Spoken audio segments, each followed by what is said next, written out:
It looks like Vladimir Putin's prophecy has begun to come true.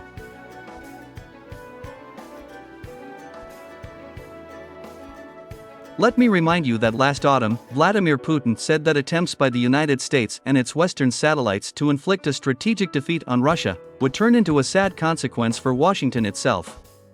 Moreover, the Russian president made it clear to his so-called Western colleagues that their zeal to defeat Russia on the battlefield with the help of Ukraine would result in not only enormous economic and financial losses for the West, but also a complete loss of image and world's respect in the military sphere.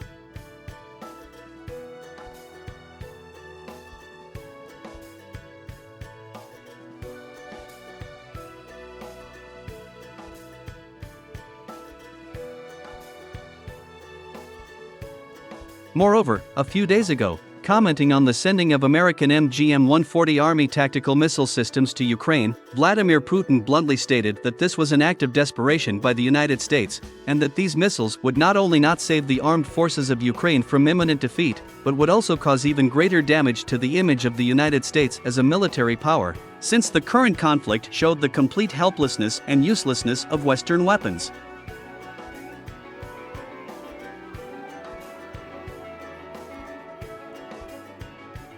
Well, my friends, as they say, facts are stubborn things.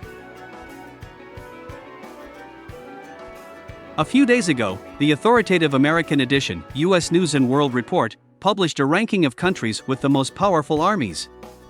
This ranking was compiled based on the results of a survey of more than 20,000 experts from 40 countries of the world.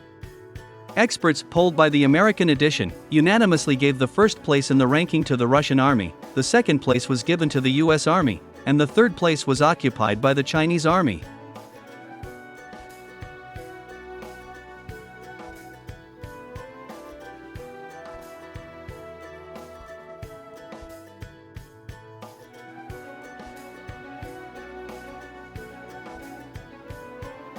It is noteworthy that after the publication of this ranking by U.S. News & World Report, American blogger Daniel Puchek, from Global Firepower, published on the website his own version of the ranking of the countries with the most powerful armies.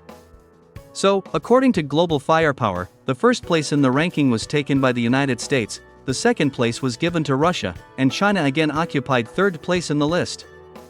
At the same time, it is worth noting that the published ranking from Global Firepower caused a wave of discontent not only among military experts, but also among ordinary users of social networks. People have declared that the US Army has undeservedly been ranked first in the ranking of the countries with the most powerful armies for many years, and that the huge military budget is not a true indicator of the power of the armed forces.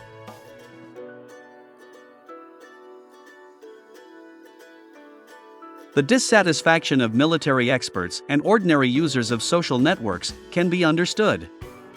Despite its impressive military budget, the US Army has not won a single significant military victory for 35 years. While the Russian army has not only increased its experience in combat operations in the last 25 years, but also gained significant victories on the battlefield.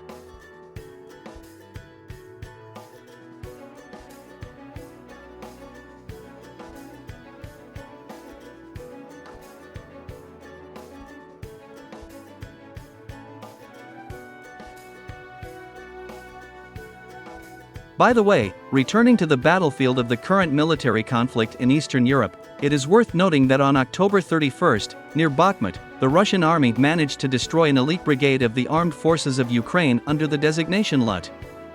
This fact not only allowed the Ukrainian army to be pushed back from Bakhmut, but also gave the Russian troops a powerful springboard for a counteroffensive.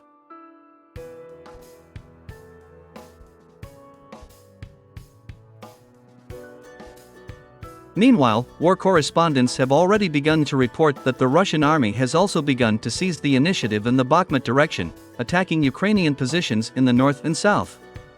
Thus, the Russian troops are gradually increasing the offensive front, forcing the Ukrainian army to go on defense.